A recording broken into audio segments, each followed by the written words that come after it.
My name's Tom Moore. I'm a solicitor at Scown, and I'm here this morning to talk to you about general data protection regulation. Am I in the right room, speaking to the right people? Good. Right. Rather than do like a presentation and tell you all about the massive fines that's coming, I thought it would be best to do something a little bit more interactive, which is a Kahoot quiz. Is anybody familiar with Kahoot? Anybody done it before? There's like a sea of blank faces. One man, yes. Brilliant. You're going to win. Pardon?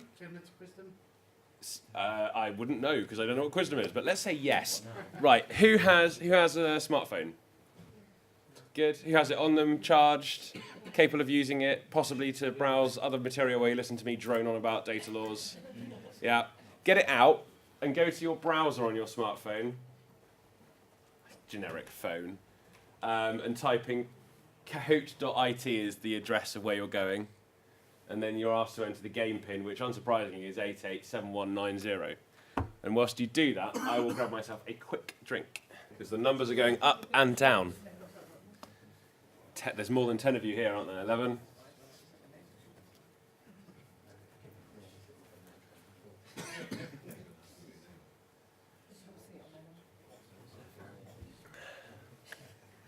Everyone okay with that? Everyone getting along with that?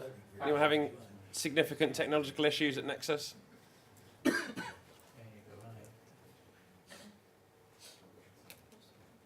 Right. Shall we start? Is 20 going to be the maximum? We're going to get 21? Well, this is like a backward auction. 22? Is anybody trying to get in that can't get in, or shall we start? Oh, you're very quiet, aren't you? It's early. This man's wearing a full suit. He's going to talk about data protection law. Just be quiet and you won't mention you. We'll start. Oh, cheers. Cheers. Thank you. Thanks for waiting. Okay. So this is how it works. Question comes up on the screen. Answers come up on your phone. You press the right answer on your phone that matches the answer on the screen, and you get points. Points mean? Prizes. Points mean? Prizes. Nope, they mean nothing. Okay, there's absolutely no reward to it whatsoever. But it is a fastest finger first situation, so the quicker you answer the question, the more points you get. So there is... Pardon? What's your name again? I had mentioned at the beginning of the presentation. So you have options here. My name is either Tim, and there I am in the Gladed Woodland. Tom, that's what my mother calls me. Stephen, which might not be my name, but could also be my name. And it definitely isn't Clive, because that name hasn't been used since 2007 for any child born in the UK. Or am I older than that? So you pick the answer, and then it comes up and tells you whether you're right or wrong. It's a very good and easy and, dare I say it, fun way of gauging your level of interpretation of what I'm saying. So I can either speak louder or quieter, or be clearer, or be more confusing. Brilliant. Most of you were listening, so that's why you were silent. That's why there was a dead quiet as I said, good morning, my name's Tom Moore. I'm from Scown, a top 500 law firm, #1 law firm in the UK 2017. So, let's see what we have to say about data protection. This is going to be an interesting one. Sometimes this presentation/quiz goes in the right direction, everybody gets the answers right, and I can walk out of here happy in the knowledge that we're all going to be safe and sound come 25th of May 2018, and nobody's going to get a €40 million fine. Sometimes it doesn't happen. So let's see. Oh, that is the wrong button. Well done, Chris. There's no points for that question. That was just a test. So, we all now know that the Data Protection Act is going and the GDPR is coming in. And here's 4 sort of summaries that you might want to take as an answer. I'll read them out for you. Red is nothing, just keep calm and carry on. We love that phrase. Blue, less data, better return on data fields, better return on data fields and processors liable.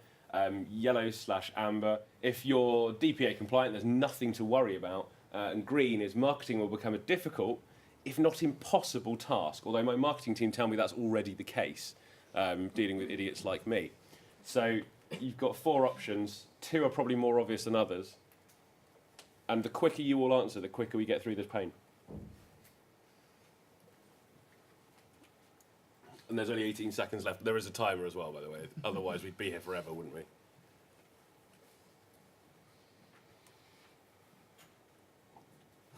No one's conferring. Absolute silence in this room. Good results, though. 13 people got that right. 4 people went for the marketing being an impossible task. No. So very quickly, Section 21 of PECR. Does everyone know what a PECR is? No. No? Surprise me, sir. Privacy Electronic Communication Regulation 2006, revised 2016, allows certain types of communication to take place between a business and a consumer. Section 21 says if I've bought goods or services from a company, they can continue to contact me via the medium that they originally contacted me, usually telephone, email, or text message, to provide me more information about the same or similar goods or services that I've previously purchased. That means marketing is absolutely fine. Remarketing in particular is absolutely fine. It might be the obtaining of new customers that might become more tricky, but actually the law is probably going to help people make a better return on data. You're going to have less data because data is risk. It's not your data, it's the data of the individual who's given it to you, and you have an obligation to keep that data safe and secure using relevant technological and organisational methods. So you're not going to have loads of data because there's no point. You're going to have less, more valuable data. Your data sources will become more refined. So actually the GDPR, whilst everybody likes to shout about the fines and the pain, should mean a better return on investment for all marketing activities. It should mean less data warehousing. It should mean, cover your ears, Nexus, less need for those sort of situations where you think, why have I got this data and what use can I make of it? So actually, it's not a dark future. It's probably quite a bright future. GDPR isn't the be-all and end-all. Well done, Adam C. 1,000 points, which means you answered as soon as the question came up. Have you done this? Where is Adam C? Have you done this before? No. Okay. Now you're just showing off. Okay. Talking of fines. Largest fine to date under the Data Protection Act is, and I am now obliged, because I know this is being recorded, to give you a legal disclaimer, not all of the businesses featured on that PowerPoint slide have been fined by the Data Protection Act. The case against Trump Hotels was dropped pre-election. I say no more. Just pre-election. I can't, I won't. So, I like my freedom. £100,000, £200,000, £300,000 or £400,000.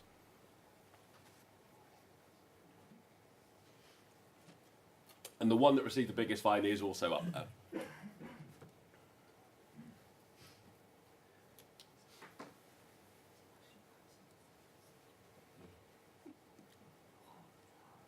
Was it Talk or Test case?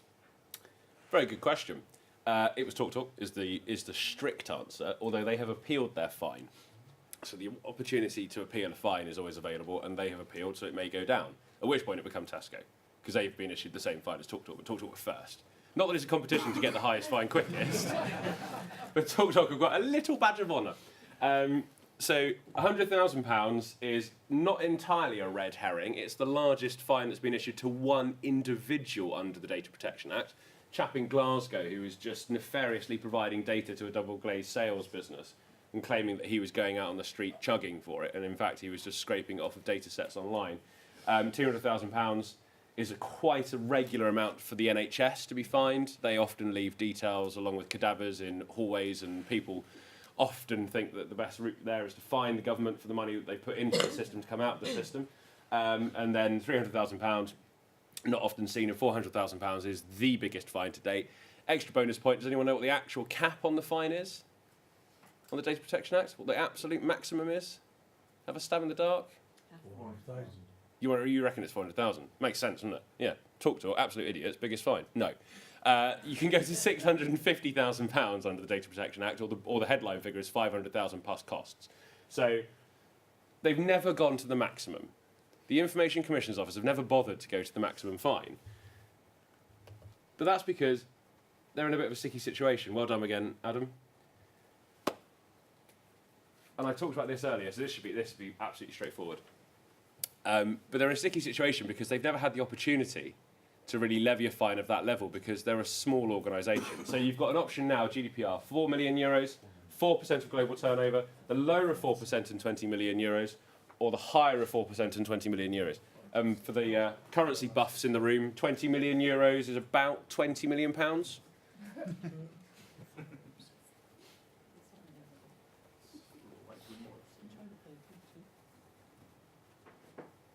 Oh, a mixed bag there. Okay, so this is the thing that's going to hit the media in sort of mid-January 2018. This is what's going to drive consumers to awareness of the General Data Protection Regulation. This is the big news. This is the teeth. This is what gives this law some bite. This is the stick and not the carrot.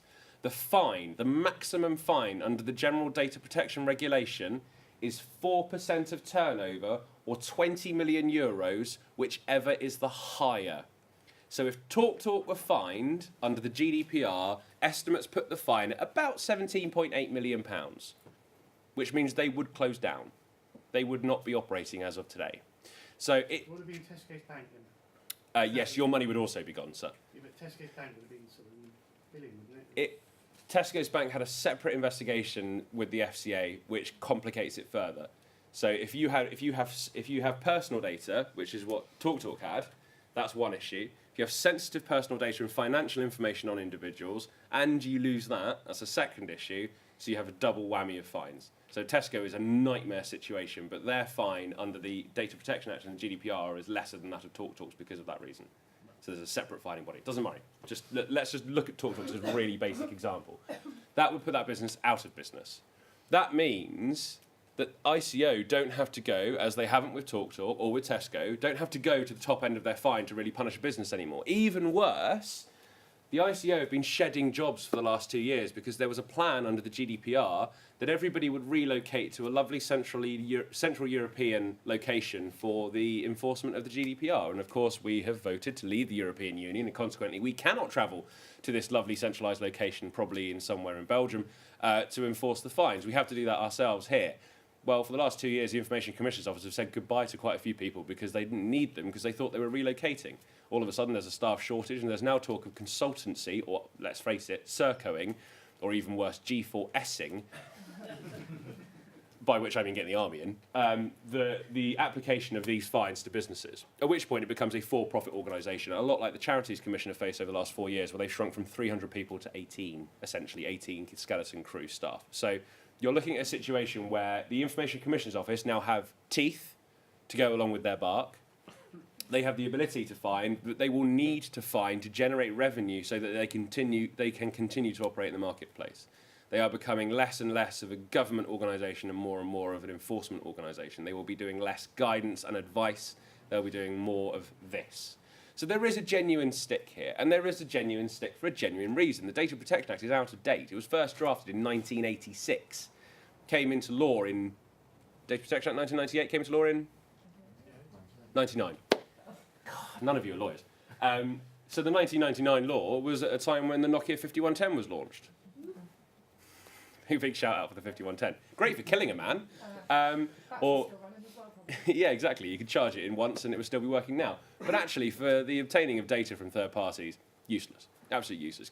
You can't even browse, Marks and Spencer's online on it. So it's very genuine that there's this stick in place.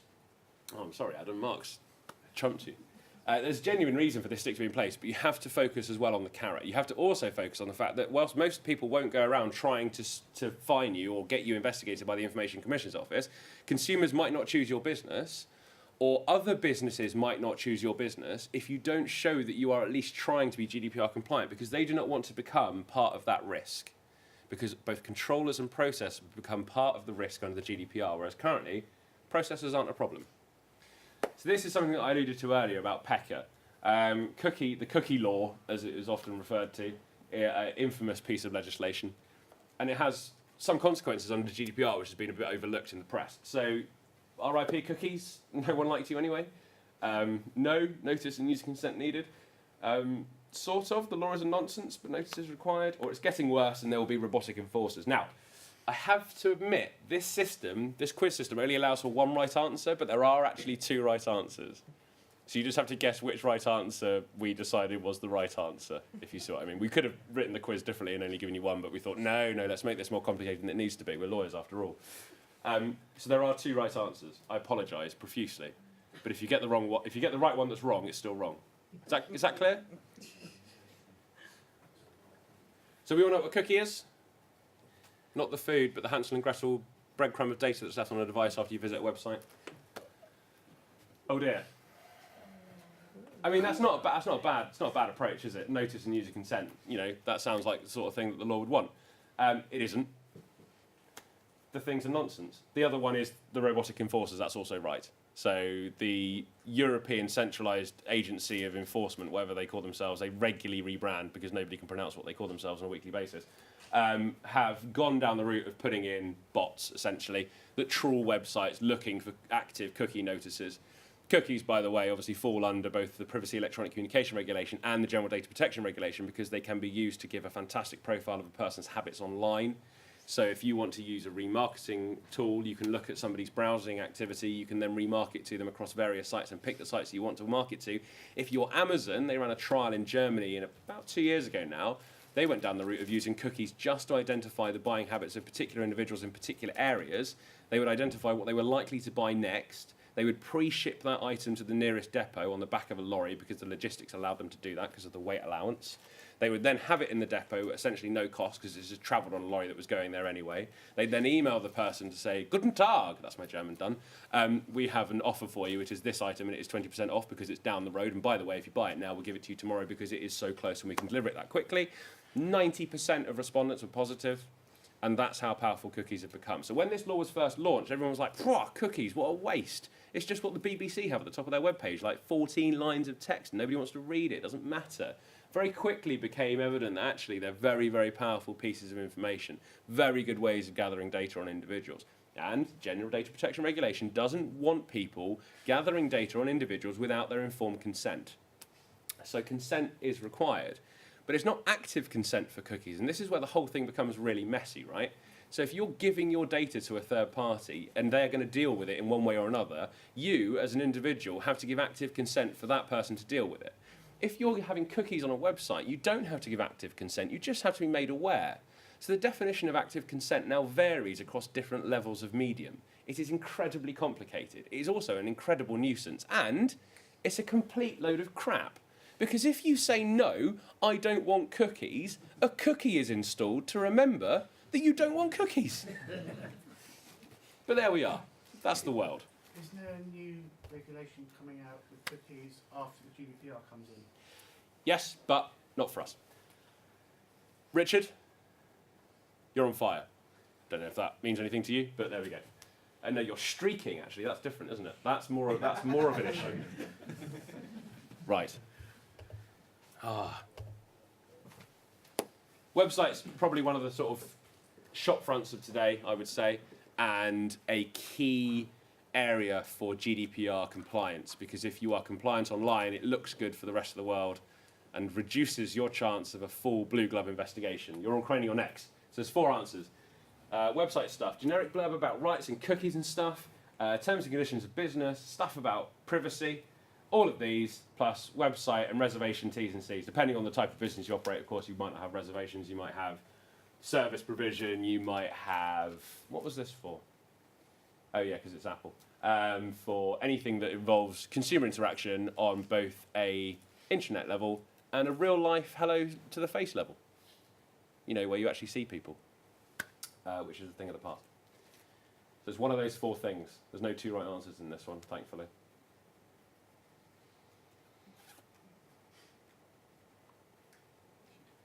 A couple of people who just can't make a decision. Perfect. I like the person who went for generic blurb. Just, I won't name and shame, but good on you for taking a laissez-faire attitude to legal compliance. Yeah, stuff. Blah, blah, blah, blah, blah. Copyright, blah, blah, blah, blah, blah. No, it is everything. So your website really should become a portal for information about both data protection, compliance, your terms and conditions of business, because you want to cover off any obligations you might have under the Consumer Rights Act 2015. If you're a business-to-business organisation, you want to cover off any interactions you have with other businesses, and you can do that by putting your terms of business online and referring to them. And then when you come to update your terms of business, rather than trying to reissue them and spending millions of pounds with the Royal Mail by posting it to everybody, you update them online. The website for a business is becoming more and more not just the shop window that I referred to at the beginning of that question, but actually a sort of portal for all information, both legal compliance, day-to-day data compliance. Obviously, it's still a marketing tool. It's a fantastic opportunity to sell the business, but it's more about providing the right information to the right people at the right time and being able to very quickly update it, because it will change. Even if you draft a privacy policy now, with a view to be compliant for 25th of May 2018 for the GDPR, it will change post 25th of May 2018 because there will be changes. There will be case law that changes the interpretation of our current understanding of the law as it stands. There will probably be something about subject access requests being free. There will definitely be something about the right to erasure, because that is a nightmare akin to the cookie situation. So all those things are great, and it's really good to have them ready. but they will then need to be updated again. There is no way that you can just shoot a silver bullet into this and say, I'm done, relax, let's see what happens post 25th of May. So you have to be aware that this is the best route of doing it because it's the quickest and easiest way to update it. But then how do you tell people they're updated, or is that due to the method yourself? It depends how you interact with them. If you're Google, well done, Richard. If you're Google, you shrink wrap. So shrink wrapping is a process whereby you cannot continue to use or access a service or site because there is something in front of it that says we've updated our terms. Google are very good at that, and they've gone down that route with pretty much every bit of service and software they offer. Alternatively, if you want to do it in a more informal way or a more formal way, you can email people and say we've updated our terms. If people But the requirement is still there. the requirement is still there. It depends on the interaction. If it's somebody who just browses your site, if they're a casual user and they've given an email address to you because they're subscribing to your newsletter, there'd be no need to update them that you've updated your terms because they're not bound to you under that contract anyway, unless and until they visit the site, at which point the terms that are there bind them in that instance. So what does Brexit mean in all of this? Couldn't find a suitable image for Brexit apart from Boris Johnson, so I made this one myself. There's 4 options. The entire quiz was pointless. The world as we know it will end on the 29th of March 2019. For once, nothing. Or after 29th of March 2019, we can do what we like with data. Yay, free for all. If anyone picks red, screw you. And I don't know if it is true that the continental Europeans enjoy a curved croissant compared to a straight croissant in the UK. I just thought that would be a sort of an appropriate analogy for the situation we find ourselves in. You know, or not. Brilliant. Well, 2 of you can sort off. two of you are just like, I won't even be here. Doesn't matter. End of days. Sort of a Trump-esque approach. And for once, nothing. So this is absolutely right. The General Data Protection Regulation, as it stands, has been passed, is not yet in full force and effect, will come into full force and effect on the 25th of May 2018. We are currently in the grace period. It is so graceful, that's why businesses are running around like mad chickens trying to get things sorted. And then after that point, it will be law in the UK. Now, there obviously will be the Great Repeal Bill brought about by Brexit, but we will wish to continue to trade with the European Union. We will continue to have a free transfer of data with businesses in the European Union. Current law as it stands allows us to store data in the EEA. Does anyone know what the EEA is? Of activity. Does anyone know the 3... I'm just going to really push you now because you're being cheeky. Does anyone know the 3 countries of the EEA? So it's the whole of the European Union, all 28 member states of the European Union, 3 extra countries. Nope. Norway? Yep. Finland is already in the European Union. There are no Finns here, although they'd be absolutely tearful. Canada. No. Iceland, Liechtenstein. Right. Absolutely no use to any of you, right? You're all thinking, why did Tom tell you that? The reason I tell you that is that within those EEA states, along with the rest of the 28 member states, there's quite a lot of servers. There's quite a lot of space. There's quite a lot of Amazon web servers. There's quite a lot of stuff that you use on a day-to-day basis. So if you're on a Microsoft OneDrive account, it's probably not being hosted in Manchester. It's probably being hosted somewhere in the EEA, or parts of it might be. And if you're using a Microsoft OneDrive account and parts of it are in the EEA, post-Brexit, you would probably like to continue to receive email, would you not? Some of you will actually know I don't care. I would be quite happy just to turn it off and go back to vellum. But the point is, there is no way we are going to pull the plug on our connection digitally with the rest of Europe. Even if the bill is fully repealing the GDPR, we will introduce a law which is the same or similar to what has gone before, because we will wish to continue to trade with our counterparts in Europe at a digital level, certainly for financial transactions. So it's going to stick, it's going to stay, and that's why compliance is absolutely key. Well done, Richard. You came first with 7 out of 7. No one's giving Richard a round of applause. And less claps for Marks and Dibs. Well done. Thank you very much. So that was very, very quick run through of GDPR, which took me 22.5 minutes, which should have taken about 40 minutes, but I was late. That's my fault. So I will be here for the rest of the morning, and if you have specific questions, do please ask me, and I will try and fob you off the generic answer. Thank you. My name is Neale Frood. I'm one of the IT sales consultants here at Nexus Open Systems. Oh, bear with me 1 second while I get my... there we are. Thank goodness for that. Okay, I believe most of you here today already work with Nexus in some shape or form.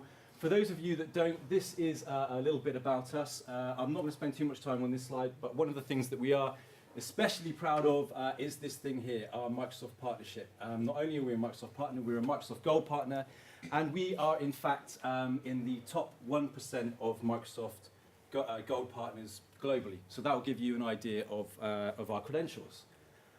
Okay, so introduction to GDPR. Again, I'm not going to spend too much time on this because Tom's already done a sterling job on introducing what GDPR is and what it means to your organisations.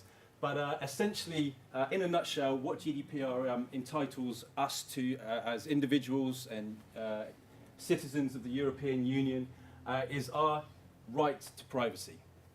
So that's what GDPR is about. But obviously, as representatives of our organisations, this will provide a number of challenges. The first challenge is introduced by this, enhanced personal privacy rights. So your customers, you will have data on your customers, and typically you will have their personal data. And by personal data, we mean things that relate to their name specifically, or anything that's going to identify them as a human being. So it could be their name, it could be their address, and so on and so forth. Tom, please feel free to jump in if there's something from a legal perspective that I'm not getting quite right. But that is personally identifiable data. It could be home address, mobile phone, so on and so forth. Sensitive personal data could be anything from your religious beliefs, your political beliefs, sexual orientation, and also anything like biometric data or genetic data or anything like that. That all falls under the realms of sensitive personal data. Now, we as organisations have a responsibility to protect that data, and not only do we need to protect it, but we also need to be able to report on it. Individuals in the EU now can request access to their data. You need to be able to provide it in a form that's legible to them. They need to be able to read it and understand it. They also are able to exercise their right to be forgotten. So if someone wants to be deleted from your mailing lists, then you need to respond to that quickly, or be able to respond to that quickly. They can also make sure that the data that you have on them is being used for the intention that it was captured for. So you're not using this data for other means in a kind of underhand way. There's also an increased duty to protect this data. So with personally identifiable data, you need to make sure that only the people that can access it, that need to access it, can access it. And you also need to be able to ensure that that data is encrypted, especially if that data is going to be leaving your on-premise infrastructure. It's a mobile-first, cloud-first world that we live in now. There's information flying all over the place. Most of you will probably issue mobile devices or tablets to your staff, or you may have a bring-your-own-device policy at your organisation. And these are means or methods in which your data could potentially leak out of your organisation. Mandatory breach reporting. Tom, I was half listening to your presentation. Did you cover the time frame to report on the... 72 hours. 72 hours, okay. So that is a relatively short period of time which you need to be able to respond. If there is a breach in your data, so if you lose some of your personal data, not only do you need to report that to your regulatory authorities, but you also need to inform the people whose data you've lost. And there are significant penalties for non-compliance. Can you remember what the penalties are for non-compliance? 20 million euros, or 4% of global annual turnover. Great. Okay. So that is GDPR. Okay. So moving on to enterprise mobility plus security. It doesn't exactly trip off the tongue, so I'm going to refer to it as EMS for the rest of the presentation. I hope that's okay. So what is EMS? EMS is a holistic product suite, or a suite of products that not only will allow you to report on what's happening with your data, giving you insight into the who, what, why, and how with data breaches and so on and so forth, but it will proactively protect your data from being lost in the first place. So that will be the key takeaway from this particular presentation. EMS, what does it do? It will help you to proactively protect you from losing data. These are the 5 scenarios that we're going to cover in some more detail as we go through the presentation.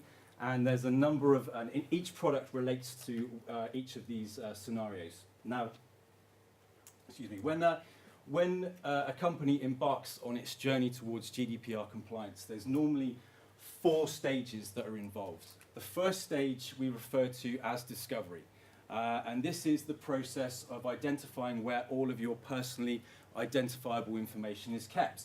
There's a good chance you know where most of it is already, probably on file shares, maybe in your CRM systems, perhaps in your HR systems and so on and so forth. But there's probably a small percentage, or maybe even a large percentage, of personally identifiable data. You don't have a clue perhaps where that is. How many here of you have heard of Dropbox? Probably everyone. Okay. So the strapline for Dropbox used to be, I'm not sure it's this anymore, but the strapline for Dropbox used to be your data anywhere. So, you know, 5 or 10 years ago, that sounded like quite a useful tool, especially if you're a field engineer or a salesperson and you want to keep a list of all of your contacts, their telephone details and so on and so forth.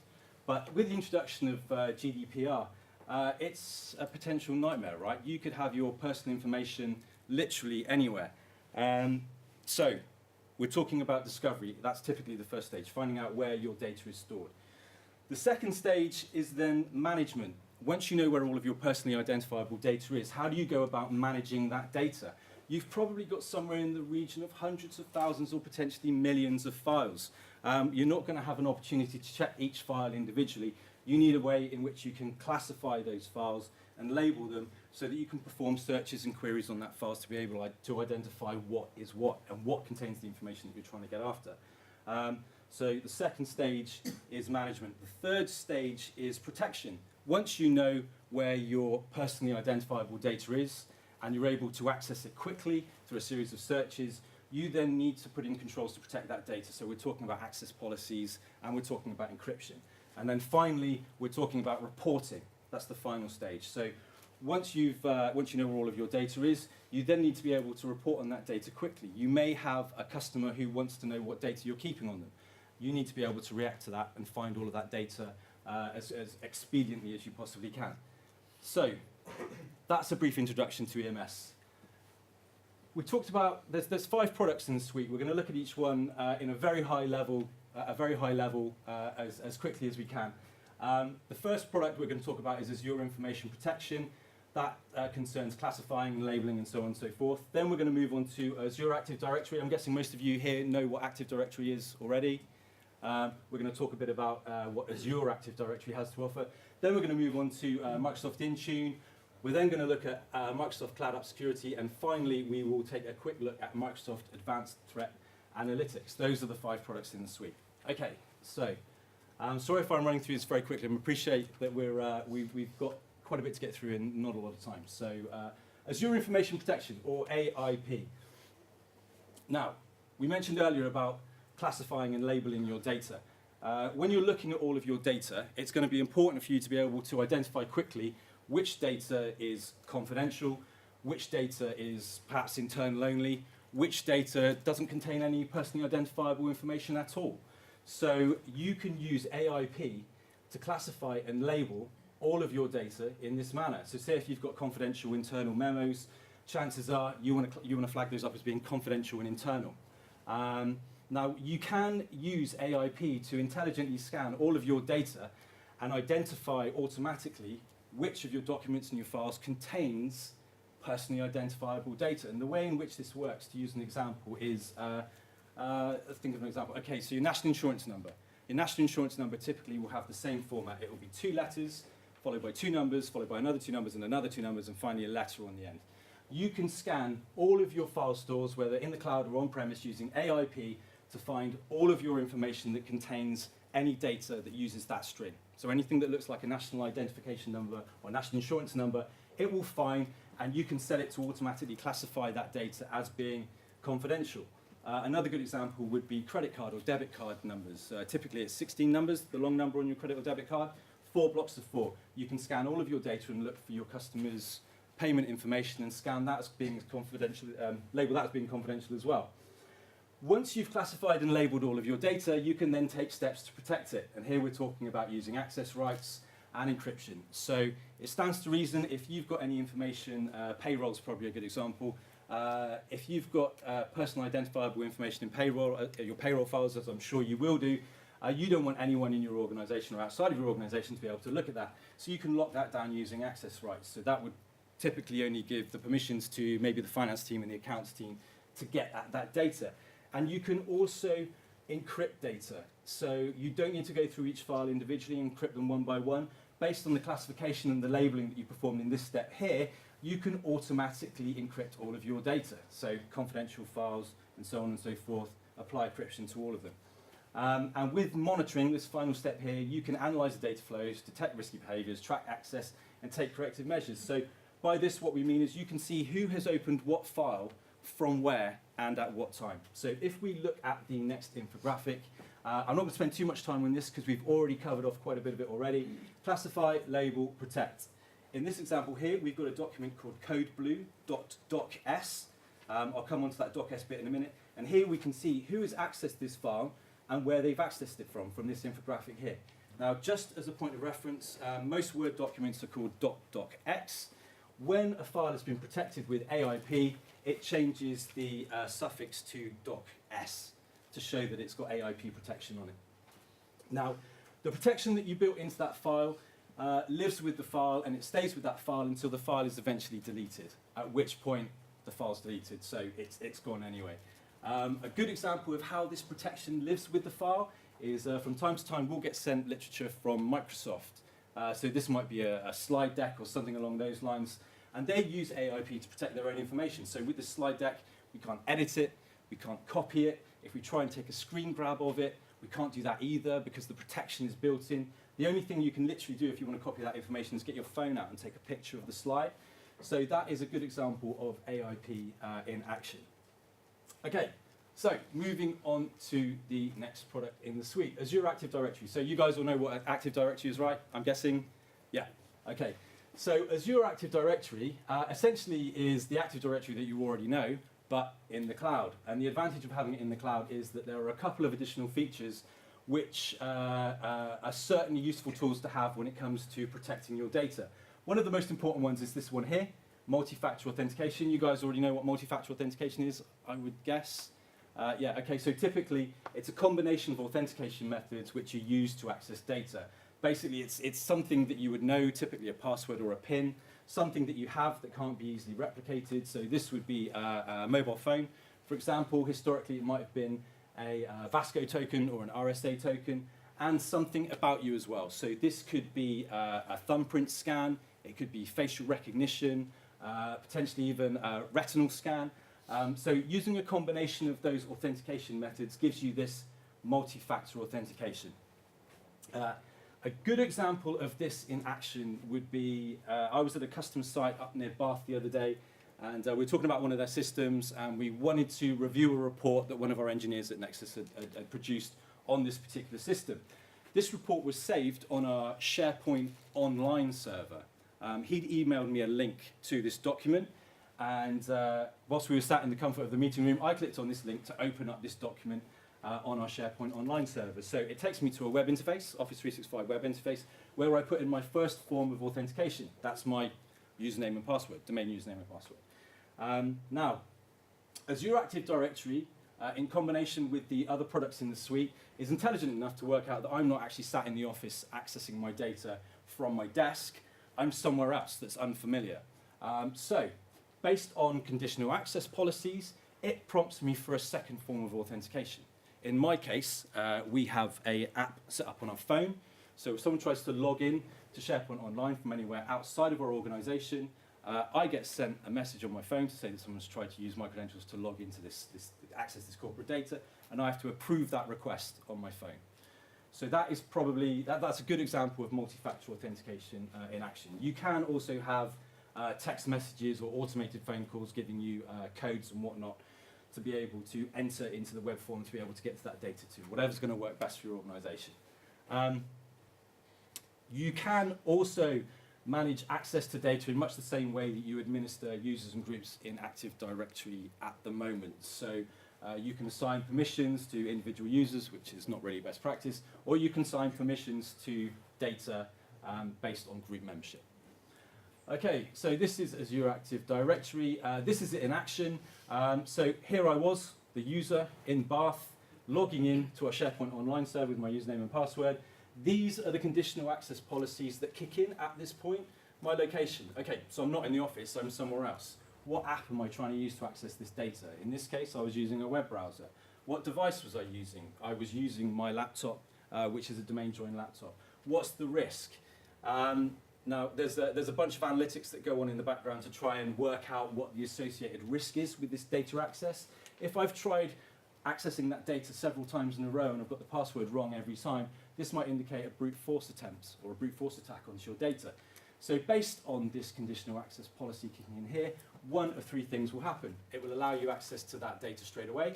It can request that you authenticate with another form of authentication, or it can just outright block that access to that data. So that is a very high-level overview of Azure Active Directory and what it has to offer. On to the next product in the suite, Microsoft Intune. How many of you here have heard of Intune before? Yeah, one or two nods.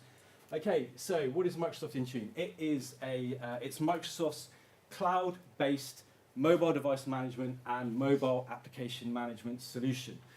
So what you can use it for, you can use it to set policies to ensure devices meet specific requirements and standards. By this we mean you can ensure that the endpoints are at the latest build level, they're at the latest patch level, they're running the latest version of the OS.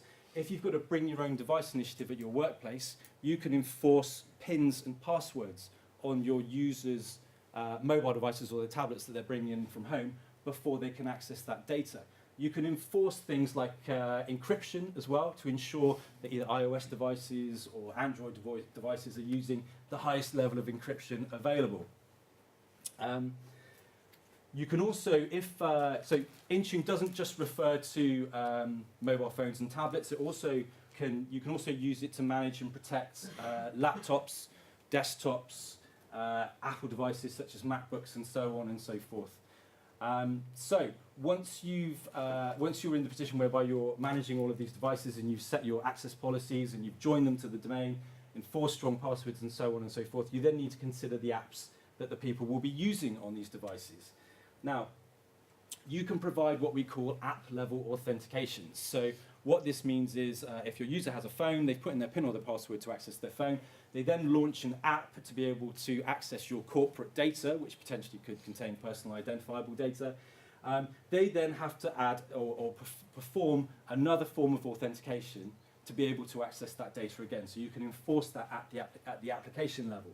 You also have, you can also enforce copy and paste controls to prevent people from copying your important data out of one document and then pasting it into another document. And you can also have save as controls too, which will prevent people from saving that document in another format. It also allows for multi-identity usage of applications. So what this means is if you're using Word on your mobile device to access corporate data, you may need to perform this additional level of authentication to be able to get at that data.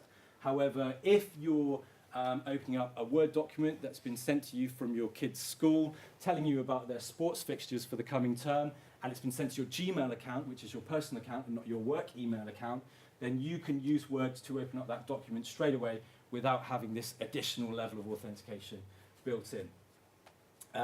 You can also enforce these conditional access policies to Exchange, SharePoint, Skype for Business, and so on.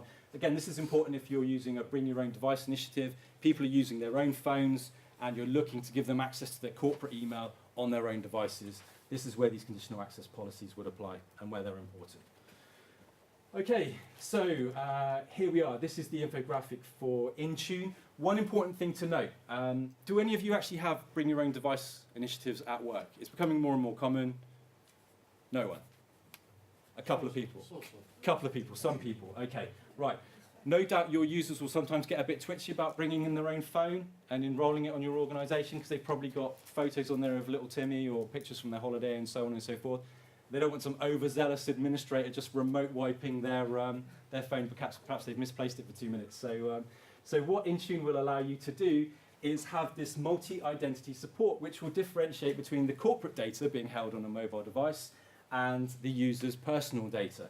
So say, for example, one of your employees takes a train back from London on a Sunday afternoon, and they leave their phone on the train. As a good employee, they report this to their IT team back at the office. And now the IT team can perform a remote wipe of their corporate data only. So any confidential memos, all of their email, anything that relates to your corporate data can be wiped off the phone, but it will leave the personal data intact. So if the train company finds that phone and returns it to your employee a week later, all of their photos from their holiday and their kids will still be on the phone, even though all of the corporate data has been removed. So it's probably just worth mentioning that as well. Okay, moving on to the fourth product in the suite, Microsoft Cloud App Security. We talked about Dropbox earlier, what a potential risk that is to keeping tabs on your personally identifiable data, or your organization's personally identifiable data. Right, what Cloud App Security will do is it will monitor your environment, and it's looking for these 13,000 different cloud applications that could be utilized by any of your users on any of your devices, and try and work out what's going on your infrastructure. So Dropbox is a classic example. So by cloud applications, we mean things like there's Dropbox, there's another SaaS application called Box. It could be people's personal OneDrive accounts, Facebook, Instagram, so on and so forth.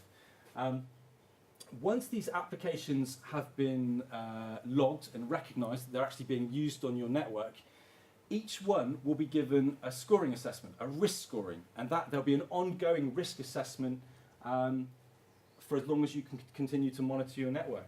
So obviously there's a number of cloud applications that you're going to be using as a matter of course day in, day out. We use one called Autotask, which is great. We use it for CRM and ticket management and project management and so on and so forth. Now we store our customers' personally identifiable information in there by their username and their passwords and so on and so forth. Now that would get a very low risk scoring based on the fact that it's a known product, it's on a secure platform, it's widely used in IT circles, so yeah, it's a known quantity. Dropbox, however, we mentioned Dropbox earlier. If someone's using Dropbox and they're using it perhaps outside of office hours, they're shifting around terabytes of data, then that naturally will get a very high risk assessment. And this will all get reported on. Users' usage patterns, uploads, download traffic, and so on and so forth. You can then use the investigate feature to dive deeper into what's going on with this cloud activity.